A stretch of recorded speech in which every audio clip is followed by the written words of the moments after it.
নমস্কাৰ মই শেৱালীৰ খুবা ইউটিউব চেনেলটোলৈ আপোনালোক সকলোকে পুনৰবাৰ স্বাগতম জনাইছোঁ। আজি মই লৈ আহিছোঁ মাছৰ কালিয়া, অকণমান বেলেগ ধৰণেৰে। মাছৰ কালিয়াটো আমি সকলোৱে ঘৰতে খাওঁৱেই বা আমি বনাওঁৱেই, কিন্তু মই বনোৱাৰ নিচিনাকৈ বাৰু বনাই পাইছেনে? এবাৰ ঘৰত ট্ৰাই কৰি চাবচোন, আপোনালোকে নিশ্চয় ভাল পাব। তেন্তে হ'লে দেৰি নকৰোঁ, মই বনোৱাৰ পদ্ধতিৰ ফালে যাওঁ। চ' লেটছ গেট ষ্টাৰ্টেড। ইয়াৰ বাবে আমাক লাগিব মাছ। মই নিমখ আৰু হালধি অলৰেডি সানি লৈছোঁ। তাৰ পাছত লাগিব পিঁয়াজ, 2টা বিলাহী, 10 ফুটামান নহৰু, 4-5টা জলকীয়া, জ্বলা আপোনালোকৰ নিজৰ অনুসাৰে দিব পাৰিব, আধা চামুচ জিৰা আৰু অকণমান জালুকৰ গুড়া। আৰু লাগিব আমাৰ ইয়াৰ মেইন ইনগ্ৰিডিয়েণ্ট মগজ, ইয়াক মেলন শ্বিট বুলিও কোৱা হয়। সৰু চাহকাপ জোখৰ 1 কাপ মগজ মই পানীত ভালদৰে ধুই মিক্সিত পিচি লৈছোঁ। আৰু লাগিব আমাক অকণমান মান ধনিয়া পাত, মই অকণমান মিহি মিহিকৈ এইখিনি অলৰেডি কাটি লৈছোঁ। এতিয়া মই সেই বিলাহী 2টা কাটি লৈছোঁ, বৰ বেছি মিহিকৈ নাকাটিলেও হ'ব। আৰু মই গুটি উলিয়াই লোৱা নাই, যিহেতু মই পিচিয়ে দিম। আৰু সেই 2টা পিঁয়াজৰ 1টা পিঁয়াজ কাটি লৈছোঁ আৰু 1টা গোটাই থৈ দিছোঁ। এতিয়া মই এখন কেৰাহীত তেল দিছোঁ আৰু তেল গৰম হোৱাৰ পাছত মই তাত পিঁয়াজখিনি দিছোঁ। পিঁয়াজখিনি 2 ছেকেণ্ডমান ভজাৰ পিছত মই ইয়াত এড কৰিছোঁ নিমখ দি আকৌ 2 ছেকেণ্ডমান ভাজি লৈছোঁ। তাৰ পাছত মই ইয়াত এড কৰিছোঁ কাটি থোৱা বিলাহীখিনি। এতিয়া 2খিনি বস্তু মোৰ ভাজি লোৱা হৈ গ'ল। এয়া চাওক, এনেকুৱা জোখত ভাজি থ'ব লাগিব। এতিয়া মই এইখিনি কেৰাহীৰ পৰা কাঢ়ি একাষৰীয়াকৈ থৈ দিছোঁ ঠাণ্ডা হোৱালৈ। ঠাণ্ডা হ'লে মই এইখিনি পিচি ল'ম। এতিয়া মই সেই একেটা কেৰাহীতে মই নিমখ আৰু হালধি সানি থোৱা মাছখিনি উঠাই দিছোঁ।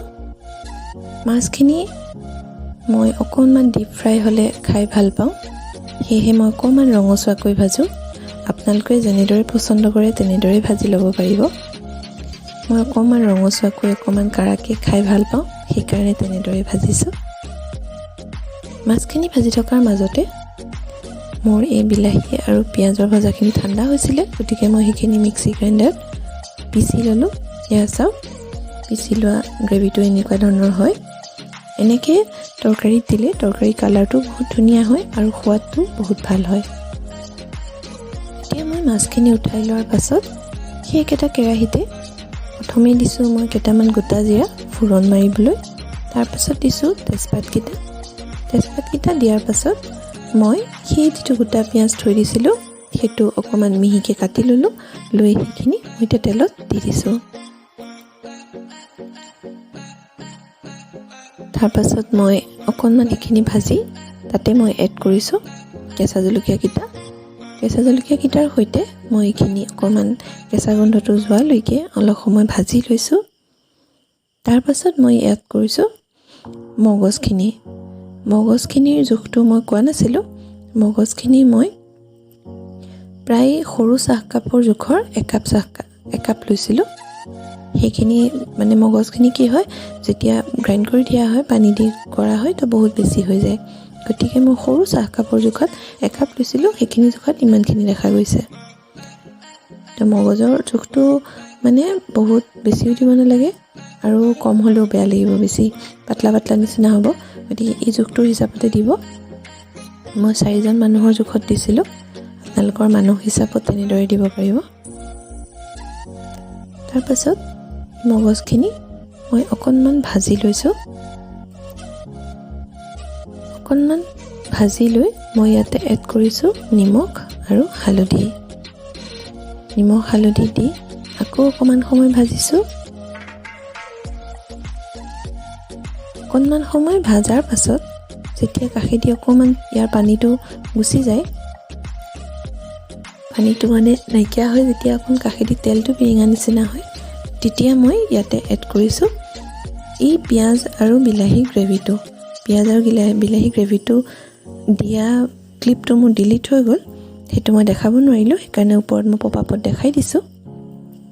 সেইখিনি দিয়াৰ পাছত মই অকণমান সময় লৰাই আকৌ তাতে এড কৰিছোঁ আদা নহৰু পেষ্ট। আদা নহৰু পেষ্টখিনি দি মই এতিয়া অলপ সময় ভাজি থাকিম। ভাজি থাকি এতিয়া দেখিছেনে কাষেদি অকণমান তেল বিৰিঙা নিচিনা হৈছে। এনেকুৱা হওঁতে মই ইয়াতে এড কৰিছোঁ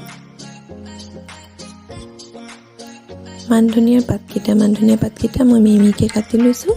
কাটি পেলাই মই এড কৰিছোঁ। মান ধনিয়া পাতকেইটা আপোনালোকে পানী দিয়াৰ পাছতো দিব পাৰে বা আগতীয়াকৈ দিব পাৰে। আগতীয়াকৈ দিলে ফ্লেভাৰটো বেছি ভাল হয়। মান ধনিয়া পাতখিনি দি অকণমান ভাজি ল'ব, লোৱাৰ পাছত পানীখিনি এড কৰিব। মই ইয়াত গৰম পানী এড কৰিছোঁ। পানীখিনি এড কৰাৰ লগে লগে চাওক ধুনীয়া কালাৰ এটা অলৰেডি আহিছে।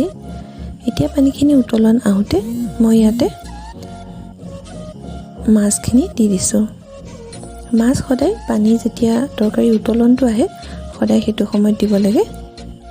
তাৰ পাছত মই ইয়াতে এড কৰিছোঁ এই অকণমান জালুকৰ গুড়া আধা চামুচতকৈ কম দিছোঁ আৰু জিৰা গুড়া সম্পূৰ্ণ আধা চামুচ দিছোঁ। এতিয়া তৰকাৰীখিনি এনেদৰে উতলিব দিছোঁ। মাজে মাজে অকণমান লৰাই আছোঁ যাতে তলত লাগি নধৰক। কিন্তু লৰাওঁতে অকণমান আলফুলকৈ লৰাব যাতে মাছখিনি ভাঙি নাযায়। এতিয়া মই শেষত এড কৰিছোঁ অকণমান গৰম মছলা পেকেট গৰম মছলাই ইউজ কৰিছোঁ।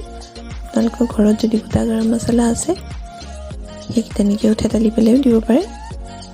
সেইটো দিলে বেছি আৰু ফ্লেভাৰ ভাল হয়। মোৰ হাতত নাছিলে, এনেকুৱাই আছিলে, গতিকে মই এনেকৈয়ে দিছোঁ। এতিয়া অলপ সময় উতলাই অকণ সময় থৈ দিয়ক। এয়া চাওক আপোনালোকৰ ডিলিচিয়াছ টেষ্টি কিন্তু একদম চিম্পল মাছৰ কালিয়া বনাই তৈয়াৰ হৈ গ'ল।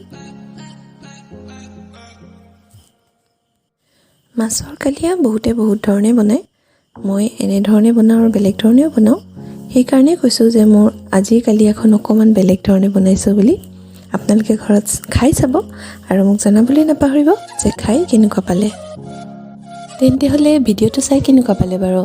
যদিহে ভাল পালে তেন্তে হ'লে লাইক এটা কৰি দিব আৰু আপোনাৰ ফ্ৰেণ্ডছ ফেমিলি ওচৰ চুবুৰীয়া সকলোৰে লগত ভিডিঅ'টো এপাক শ্বেয়াৰ কৰি দিব। আৰু আপুনি যদিহে মোৰ চেনেলত নতুন তেন্তে হ'লে ছাবস্ক্ৰাইব কৰি কাষতে থকা বেল বাটনটো দবাই দিব যাতে মোৰ আহিবলগীয়া নতুন ভিডিঅ' ন'টিফিকেশ্যনছবোৰ আপোনালোকে সোনকালে পাই যায়।